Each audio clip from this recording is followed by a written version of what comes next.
Hello friends, welcome to my YouTube channel large animal vet. Return placenta field condition में एक बहुत ही बड़ी problem बन चुकी है और जो कि बहुत ही कॉमन देखने को भी मिलती है। तो रिटर्न प्लेसेंटा का मतलब है पशु ब्याने के बाद उसका समय पर जेर ना गिरना।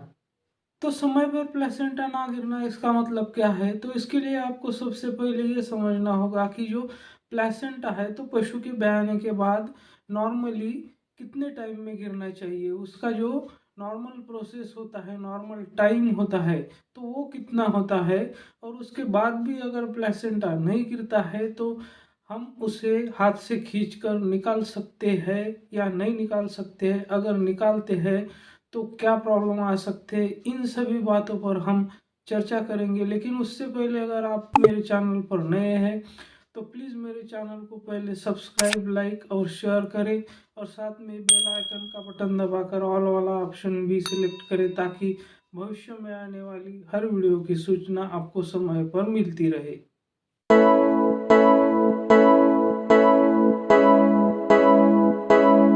तो प्लेसेंटा गिरने का जो नॉर्मल टाइम होता है, यानी कि जेर गिरने का जो नॉर्मल टाइम होता है, वो पशु के बहाने के बाद यानी कि पार्चुरेशन के बाद 8 से 12 घंटे उसका नॉर्मल टाइम होता है।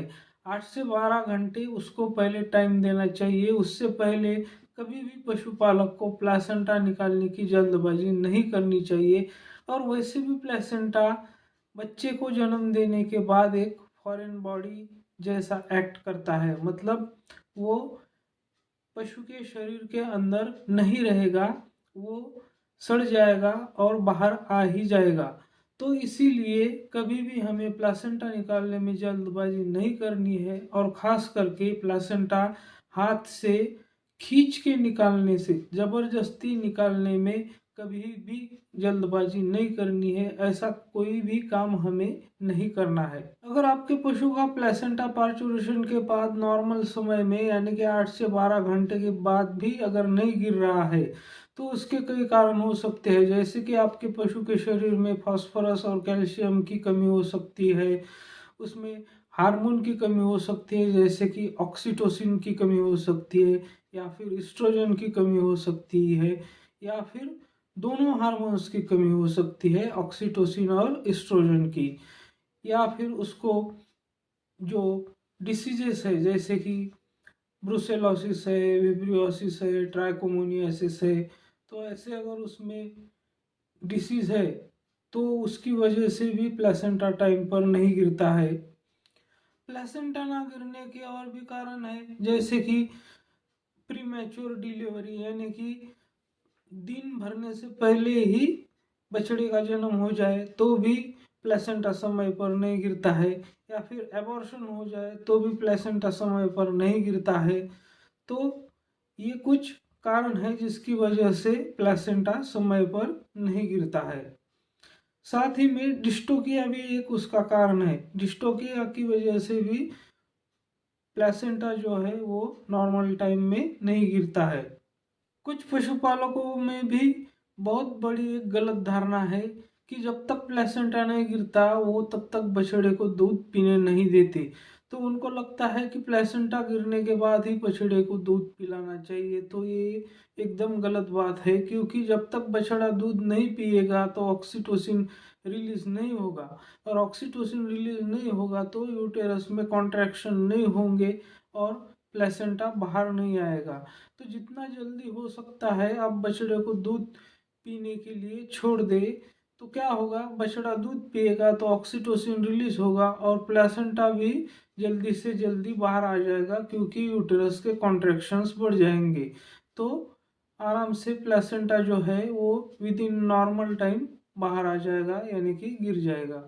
तो अब बात करते हैं कि प्लेसेंटा जोर जबरदस्ती खींचकर निकालना चाहिए या नहीं चाहिए। तो प्लेसेंटा कभी भी जोर जबरदस्ती से खींचकर नहीं निकालना है, उससे आपका बहुत बड़ा नुकसान हो सकता है, यहाँ तक कि आपके पशु की जान भी जा सकती है।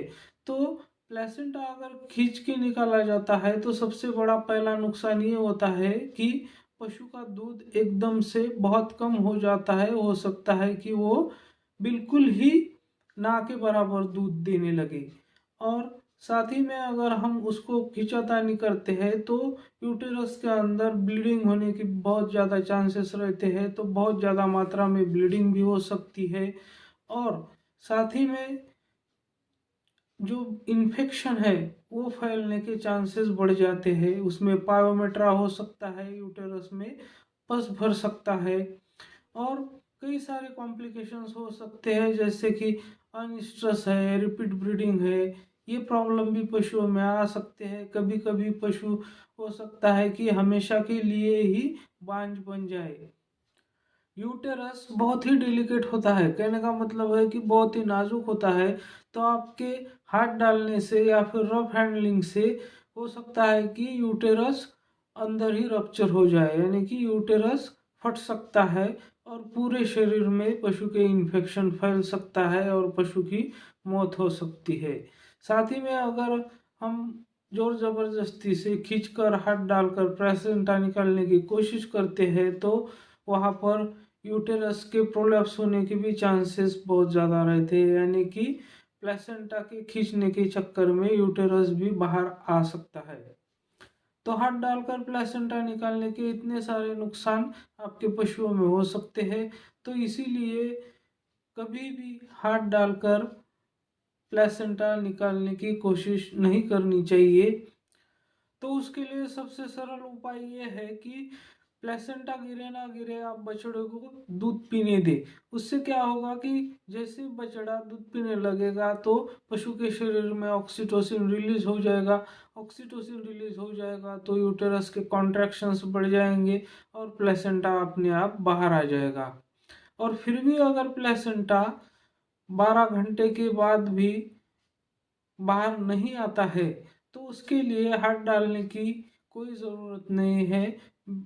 मार्केट में बहुत सारे ऐसे प्रिपरेशंस अवेलेबल है, इंजेक्टेबल है, ओरल है, जिससे प्लेसेंटा आसानी से गिर जाएगा। तो जैसे कि आप ये रिप्लांटा पाउडर स्क्रीन पे देख रहे हैं, इसे आप बड़े पशु में जैसे कि गाय भैंस में 50 से 60 ग्राम गुड़ में या फिर आटे में मिलाकर उसको दिन में 1 बार या 2 बार भी खिला सकते हैं। और अगर छोटे पशु है, भेड़ बकरी है, तो उसमें 25 ग्राम 1 बार या 2 बार दिन में दे सकते हैं। या फिर आप स्क्रीन पर इंजेक्शन देख रहे हैं जे राउट नाम का, जिसमें सॉल्ट है मिथाइल इर्गोमेट्रिन। तो ये 2 से 5 mg पर केजी बॉडी वेट के हिसाब से आप IM, IV, सबकट तीनों रूट से लगा सकते हैं। या फिर इसका ओरल लिक्विड भी आता है जे राउट नाम से, जैसे कि आप स्क्रीन पर देख रहे हैं। तो ये लिक्विड आप बड़े पशुओं में 100 ml दिन में 1 बार या 2 बार दे सकते हैं। और अगर छोटे पशु है तो 50-50 ml दिन में 2 बार दे सकते हैं। कभी भी प्लेसेंटा हाथ डालकर गलती से भी ना निकाले। मेरे साथ बने रहने के लिए आपका बहुत बहुत धन्यवाद।